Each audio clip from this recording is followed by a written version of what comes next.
February 25, sa harap ng Chinese Consulate, ito yung habang ako ini-interview, napakaraming mga TV stations para tanungin yung aking opinion tungkol dito sa West Philippine Sea.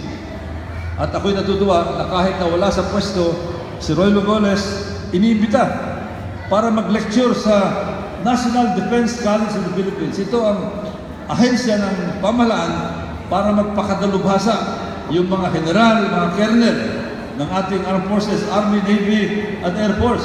Biro nyo, wala ako sa pwesto, pero ako'y nagle-lecture sa kanila regular tungkol sa West Philippine Sea, tungkol sa South China Sea. Ngayon, ito ang problema ng West Philippine Sea. Ito ang South China Sea. Ito ang West Philippine Sea. Yung ating karagatan. Yan yung blue line, no? Ito, Luzon, Palawan. Ito dapat atin ito under the United Nations Convention on the Law of the Sea, UNCLOS. Ito, mapa ng UNCLOS ito, nakita nyo rito. Pero ano, ito dapat sa Vietnam, ito sa Malaysia. Pero ano ginawa ng China? Noong 1949, 1947, nag-drawing sila ng red line.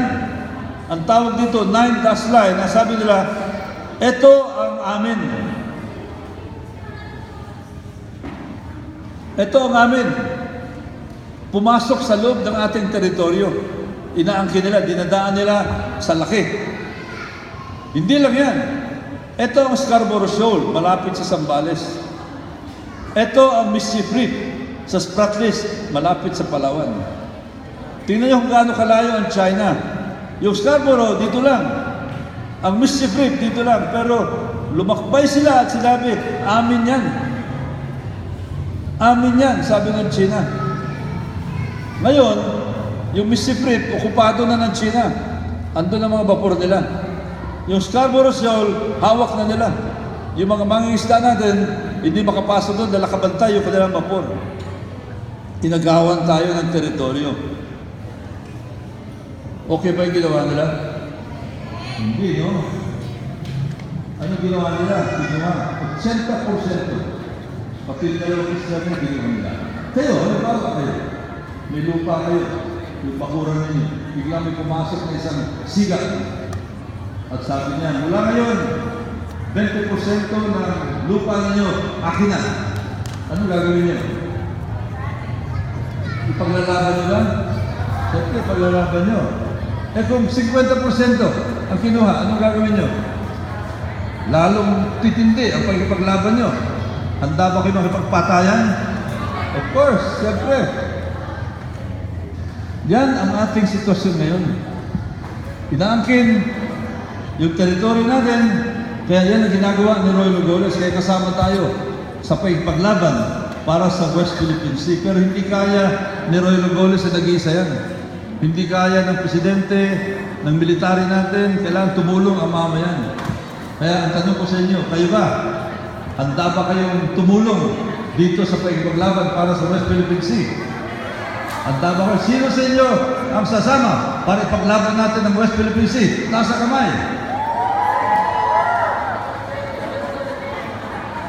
Salamat. Mabuhay kayo. Sino sa inyo sasama sa pagpaglaban ni Roy Lugones para ipagtanggol ng West Philippine Sea? Taas ang kamay. Ayan, nakataas ang kamay nyo. Maraming mabuti na naman. Kaya, importante yan. Kaya paglaban natin. Kaya palakpakan natin ang ating sarili.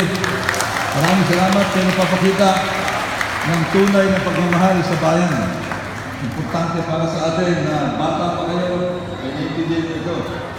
Ito, dapat natin tandaan parati, huwag natin kalimutan.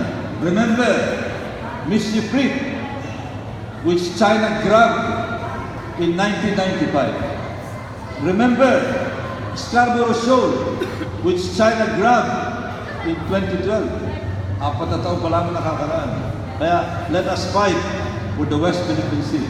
Kaya muli, tatanong kayo, sino sa inyo ang sasama kay Roy Lugones para paglaban ang West Philippine Sea? Nakakabay!